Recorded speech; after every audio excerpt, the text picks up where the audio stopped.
Hello guys, welcome back to my YouTube channel. दोस्तों, बात करेंगे हम बीपीएससी टीआरई 2.0 नई शिक्षक भर्ती को लेकर के। यहाँ पे हम लोग बात करेंगे कि बीपीएससी के सारे एग्जाम वो समाप्त हो चुके हैं, यानी कि 7 से लगा करके 15 दिसंबर तक आपके एग्जाम वो करवाए गए थे, जिसकी जो है आंसर की भी जारी कर दी गई है। उसके साथ देखिए, फर्स्ट आंसर की आपका जारी किया गया, उसके बाद सेकेंड प्रोविजनल आंसर की वो भी जारी कर दिया गया। उसके बीच मतलब कि सेकेंड जो आपके प्रोविजनल आंसर की जारी किए गए, उसमें 4 से यानी कि 4 से 5 नंबर जो हैं अभ्यर्थियों की वो कम हुए हैं। लगभग यहाँ से 5 से भी अधिक जो है अभ्यर्थियों के नंबर कम हुए हैं, जिसकी वजह से कट ऑफ में काफ़ी ज़्यादा परिवर्तन देखने को मिल रहा है। यानी कि यदि आप लोग मान लीजिए 70 के पार थे, यानी कि 70 के ऊपर थे, तो वहाँ पे मान लीजिए 4 से 5 नंबर यदि कम हो जाते हैं तो 65 के आसपास आप नजर आएंगे। यानी कि मान लीजिए हम उम्मीद बना के रखे थे कि 70 जो है कट ऑफ बनेगी 70 के ऊपर, तो यहाँ पे 70 के ऊपर बनने की वजह से जो है यहाँ पे 70 तो हम तो मान के ही चले थे, लेकिन यहाँ पे 4 से 5 नंबर कम होने के बाद से उम्मीदें जो है वो खत्म नजर आती हुई दिख रही हैं। इसी बीच जो है ओएमआर सीट को लेकर के भी अपडेट निकल के आई, उसके बारे में भी बात करेंगे। बीपीएससी के द्वारा ये अंतिम मौका है, इसके बाद से जो है रिजल्ट से जो है आप लोग बाहर हो जाएंगे यदि आप लोग ये काम नहीं करेंगे तो। ओएमआर सीट में गलती करने वाले भर्ती से बाहर होंगे। बहुत सारे कैंडिडेट ऐसे हैं जो ओएमआर सीट में बहुत सारी मिस्टेक किए हुए हैं, तो सभी पे हम लोग चर्चा करने वाले हैं। वीडियो पर बने रहिएगा लास्ट तक। और आपको बता दें कि जो आपके सेकंड प्रोविजनल आंसर की आई है, उसके क्या अब जो है तीसरी बार यानी कि फर्स्ट सेकंड और थर्ड क्या प्रोविजनल आंसर की जारी किया जाएगा। तो आपको बता दें कि ये इसमें देखिए बीपीएससी में कुछ भी हो सकता है, सेकंड है, थर्ड है, फोर्थ है, कुछ भी हो सकता है। और देखिए ज़्यादा दिक्कत होगी तो आपको फिर से जो है प्रोविजनल आंसर की जारी किया जाएगा।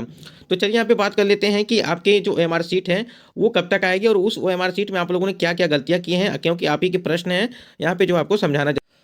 यहाँ पे सबसे पहले आप लोग यहाँ पे देखिए डीएलएड की बात कर लेते हैं, उसके बाद हम लोग ओएमआर सीट की बात करेंगे। यहाँ पे जो डीएलएड के लिए यहाँ पे ओपन किया गया था साइट, यानी कि जो प्रशैक्षणिक यानी कि 6 to 8 के और 1 to 5 के डीएलएड के प्रशैक्षणिक योग्यता के आधार पर आवेदन किया गया, वैसे अभ्यर्थियों को माननीय सर्वोच्च न्यायालय के आदेश पर सुनिश्चित करने के लिए डीएलएड से संबंधित विस्तृत जानकारी उपलब्ध कराना, इसके लिए अभ्यर्थी द्वारा दिनांक 16/12/2023 लगा करके 18 तक आयोग की वेबसाइट पर जो है वो अब मतलब कि इसमें जो है आप सुधार करने के लिए दिया गया था, यानी कि जो डीएलएड वाले अभ्यर्थी हैं। तो यहाँ पे क्या प्रॉब्लम आ रही है, अभ्यर्थियों द्वारा ये कहा जा रहा है कि ये जो ऑप्शन है यहाँ पे इंटर द डीएलएड डिटेल्स, ये वाला ऑप्शन जो है ओपन नहीं हो रहा है। तो सर्वर हो सकता है कि डाउन हो गया हो। यहाँ पे जो समस्या देखने को मिल रही है कि सर्वर आपको जो डाउन देखने को मिल रहा है, इसकी वजह से जो है यहाँ पे ये चीज़ें दिखाई नहीं दे रहेंगी। बाकी ये सर्वर देखिए हो सकता है कि इसका डेट भी बढ़ाया जाए, लेकिन जो है 18 तारीख तक इसका लास्ट डेट दिया हुआ है, इसकी वजह से जो है यहाँ पे सर्वर में दिक्कत होगी और बहुत सारे कैंडिडेट ऐसे होंगे जो उसमें जो है अपना फॉर्म फिलअप कर रहे होंगे। आपको एक बार इस प्रकार से आपको देखने को मिलेगा जब डीएलएड वाला जो प्रॉब्लम चल रहा है यानी कि सर्वर का, वो आपको इस प्रकार से जो है ओपन होगा। और यहाँ पे देखिए यहाँ पे इस प्रकार से आपको एक देखने को मिलेगी, जिसमें आपको 2 प्रकार के देखने को, एक डीएलएड रेगुलर होगा, एक डीएलएड एनआईओएस वाला होगा। तो रेगुलर डीएलएड जो होगा आपका वो 24 महीने वाला, और एनआईओएस डीएलएड जो 18 महीने वाला है, और वो भी मान्य होगा 2017 के पहले का जिनका होगा एनआईओएस डीएलएड उसी का मान्य होगा। तो ये दोनों अलग अलग हैं, और जिनका भी जो होगा वो वहाँ पे क्लिक करके जो है अपना जो भी चीज़ें मांगी जाएंगी उसको आपको देना पड़ेगा। तो ये होगा डीएलएड के लिए। ओएमआर सीट की बात करें और आपकी कट ऑफ की बात करें, सबसे पहले हम लोग ओएमआर सीट की बात कर लेते हैं। ओएमआर सीट में बहुत सारे अभ्यर्थियों के ऐसे हैं कि नाम के स्पेलिंग में जो है गलती हो गई है। इस बार तो क्या हुआ था कि आपका जो रोल नंबर था वो रोल नंबर पहले से मेंशन था, यानी कि आपको बॉक्स में रोल नंबर मेंशन था, सिर्फ आपको गोला ही भरना था। इस प्रकार से जो है नोटिस भी जारी की गई थी कि इसमें जो है गोला ही भरना था। यदि रोल नंबर यहाँ पे मेंशन होगा और यहाँ गोला भरने में दिक्कत होगा तो कोई दिक्कत नहीं है, बाकी रोल नंबर ऊपर लिखा हुआ था, जिससे आपकी कोई गलती ना हो और वहाँ पे कोई दिक्कत नहीं होगी। स्पेलिंग के जो नाम है यानी कि सिग्नेचर को लेकर के अभ्यर्थी कह रहे हैं कि उनका इस सिग्नेचर में थोड़ा मिस्टेक हो गया है। तो देखिए अभी तक जो है जो भी अब हो गया है उसके ऊपर अब तो कोई कुछ कर सकता नहीं है, लेकिन हाँ उससे कोई दिक्कत नहीं होगी। लेकिन आप लोगों ने देखा होगा कि बीपीएससी ने नोटिस के माध्यम से जारी किया गया था कि जब नोटिफिकेशन जारी किया गया था भर्ती के लिए, तो वहाँ पे ये चीज़ मेंशन की गई थी कि अब जो है कि अतिरिक्त समय नहीं दिया जाएगा। आप लोगों ने देखा होगा कि आपको एडिट करने का भी मौका नहीं दिया गया था, इसको आप ध्यान रखिएगा, एडिट करने का मौका जो है नहीं दिया गया था। और यहाँ पे देखिए अभी भी जो है उम्मीदें कमी है कि कोई एडिट का मौका दिया जाए। आप लोगों ने देखा होगा कि सब्जेक्ट कॉम्बिनेशन को लेकर के अभ्यर्थी काफ़ी ज़्यादा परेशान थे, यानी कि सब्जेक्ट कॉम्बिनेशन में जो चीज़ें रखी गई थी, जैसे कल पेपर है, आज जो है यहाँ पे सब्जेक्ट कॉम्बिनेशन के लिए नोटिस जारी की जाती है, और बताइए कि उतनी जल्दी कौन जो है इसको सही कर पाएगा। आपको बता दें, आपका जो रिजल्ट है सबसे पहले प्रधानाध्यापक का रिजल्ट जारी किया जाएगा और उसके बाद से यानी कि ओएमआर की जो है वो जांच चल रही है, यानी कि ओएमआर स्कैन हो रहा है और 3 से 4 दिनों में इसका जो स्कैनिंग कंप्लीट हो जाएगा। उसके बाद से इसका रिजल्ट जारी कर दिया जाएगा, यानी कि इसी महीने में दिसंबर के लास्ट तक जो है आपको इसका रिजल्ट जारी किया जाएगा। और जनवरी के मतलब कि जनवरी के मध्य तक आपका जो है सारे रिजल्ट वो जारी कर दिए जाएंगे, यानी 6 to 8, 9 to 10, यानी कि सारे रिजल्ट जारी कर दिए जाएंगे। यहाँ पे देखिए डॉक्यूमेंट वेरिफिकेशन की बात करें, हो सकता है कि इस बार डॉक्यूमेंट वेरिफिकेशन आपका रिजल्ट आने के बाद हो, लेकिन पिछले टीआरई में आपका रिजल्ट आने के पहले डॉक्यूमेंट वेरिफिकेशन हो गया था, जिससे कोई भी उम्मीदवार ऐसे ना हो कि जो है इनका ऐसे फर्जी उम्मीदवार जो है इस भर्ती में शामिल न हो सकें। हो सकता है कि डीबी इस बार पहले न कराया जाए। न कराए जाने का कारण क्या है, देखिए जो अपेयरिंग स्टूडेंट हैं उनको तो लिया नहीं गया है, इसलिए अब वो उनको पता है कि जो भी कैंडिडेट होंगे वो काफ़ी जिनका भी कंप्लीट होगा वही सेफ होंगे इस भर्ती में। अभ्यर्थियों का कहना है कि ओएमआर सीट में मतलब कि जो भी ओएमआर सीट है उसमें जो गोला हमने 2 बार भर दिया है। मान लीजिए प्रश्न 1 है तो हमने गोला दो बार जो है भरा गया है। तो देखिए यहाँ पे आपको चिंता करने की कोई जरूरत नहीं है, सिर्फ इसी प्रश्न को आपको यहाँ पे डिलीट कर दिया जाएगा, यानी कि इस प्रश्न का अंक आपको नहीं दिया जाएगा। बाकी जो आपके सही होंगे, बाकी सारे प्रश्नों के अंक आपको दिए जाएंगे जो सही होंगे। तो ये आप लोग इससे बिल्कुल जो है चिंता मत करिए। वो करेक्शन सब्जेक्ट जो कॉम्बिनेशन था उसकी हमने बात कर ली है।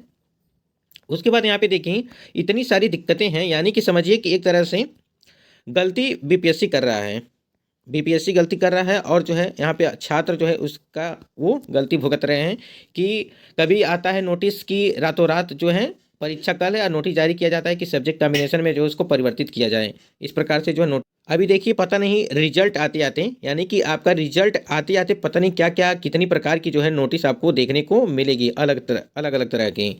अभी देखिए 18 से मतलब कि 18 तारीख तक आपका लास्ट डेट है। ये डीएलएड वाला जो मैटर चल रहा है, जो आपको वहाँ पे डीएलएड का पूरा इन्फॉर्मेशन देनी है, लेकिन आपको बता दें कि सर्वर की वजह से जो है अभ्यर्थी इससे काफ़ी ज़्यादा नाराज हैं, यानी कि परेशान हैं।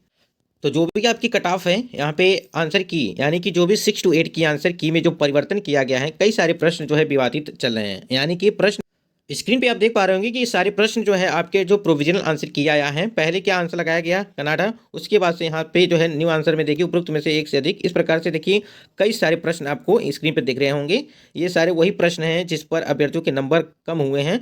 देखिए सबसे ज़्यादा अभ्यर्थियों के नंबर कम हुए हैं, बहुत ही कम ऐसे लोग हैं जिनका नंबर जो है देखा गया है कि बढ़ा हुआ है, वो भी 1 से 2 नंबर यदि बढ़ने को है तो वो भी बढ़ा है, लेकिन यहाँ पे 4 से लगा करके 5 नंबर कम से कम जो है ये इतने जो है कम मतलब कि कम हुए हैं। और बहुत सारे अभ्यर्थियों के कई नंबर जो है कम देखने को मिले। ये सारे प्रश्न आप स्क्रीन पे देख पा रहे होंगे, ये सारे वही प्रश्न हैं जिसपे जो है आंसर देखने को मिले हैं कि पहले कुछ और था अब कुछ और है। देखिए यहाँ पे प्रीवियस में यानी कि जो आपका आंसर 48 दिया हुआ था 1900, उपरोक्त में से कोई नहीं, अब यहाँ पे नए में जो है दिया गया है। चीनी लोक गणराज्य की स्थापना के बारे में पूछा गया है। तो यहाँ पे देखिए हिस्ट्री का, ये सारे प्रश्न हिस्ट्री के हैं। और आपके देखिए यहाँ पे कमेंट भी आ रहे थे कि मेरे भी 1 नंबर कम हो गए, अब 79 SST EWS फीमेल वर्ग की ये कैंडिडेट मतलब हैं। मेरा 3 नंबर 6 to 8 में इंग्लिश में कम हो गए, यानी कि आप ही के द्वारा ये मैसेज किया गया है। अब देखिए इनका नाम है किरण यादव और 3 नंबर इनके जो है इंग्लिश में कम हो गए हैं, यानी कि 6 to 8 की जो भी वैकेंसी थी। उसके बाद से देखिए बहुत सारे कैंडिडेट ऐसे, तो इस प्रकार से जो है बहुत सारे आंसर में भी परिवर्तन देखने को मिला। अभी भी अभ्यर्थी जो है इससे जो है संतुष्ट नहीं है, क्योंकि वो बहुत सारे मतलब कि आपत्ति तो नहीं कर पाए हैं, क्योंकि टाइम की वजह से जो है उनको पता नहीं चला और फिर से जो है आपको जो है आपत्ति करने के लिए आपको टाइम दिया गया है। इसलिए आपको करना क्या है, आपको अंतिम मौका है बीपीएससी में, और नहीं तो आप जो है कट ऑफ आपका कम हो जाएगा और उसके बाद से यानी कि नंबर कम होंगे तो कट ऑफ पे भी असर पड़ेगा। इसकी वजह से यदि आपत्ति आप करते हैं ऑथेंटिक बुक की, जो आपको प्रमाणिक बुक की जो है साक्ष्य है, तो आप लोग उससे आपत्ति कर सकते हैं। नहीं तो यहाँ पे देखिए नंबर आपके बिल्कुल कम हो जाएंगे। यदि रिवाइज आंसर की जाती हैं तो आप वहाँ पे जो है आपके भी नंबर जो है वहाँ बढ़ेंगे, यदि इस प्रकार से होगा तो यहाँ पे दोस्तों OMR सीट जारी की जाएगी, बस कुछ ही दिनों में जो है आपको OMR सीट जारी कर दी जाएगी। तो आप वीडियो पर बने रहिएगा। और आपको बता दें कि OMR सीट में जितनी भी गलतियाँ हुई हैं अब उसमें तो सुधार के लिए आपको कोई मौका नहीं दिया जाएगा। और आपको बता दें क्योंकि एक बार जब OMR सीट पर कुछ भी हो जाता है तो उसमें कुछ भी सुधार नहीं किया जा सकता है। तो जो भी आप लोगों ने किया है OMR सीट आएगी, उसके बाद से OMR सीट आएगी तो उसके बाद आप लोग आंसर की मिलाएंगे OMR सीट से, तब जाके वहाँ पे देखिएगा उसमें भी कुछ ना कुछ नंबर के अंतर देखने को मिलने वाले हैं। तो आप लोग वेट करिए OMR शीट का, और कट ऑफ में भी तो बिल्कुल परिवर्तन देखने को मिलेगा ही, क्योंकि OMR शीट आएगी तो और भी अच्छे तरीके से जो है पता चलेगा कि किनका जो है कितना नंबर बढ़ा है, कितना नंबर कम हुआ है। तो आशा करते हैं दोस्तों वीडियो पसंद आया तो वीडियो लाइक करिएगा, और चैनल पे पहली बार है तो चैनल को भी सब्सक्राइब कर सकते हैं यदि वीडियो अच्छा लगा हो तो। आज की वीडियो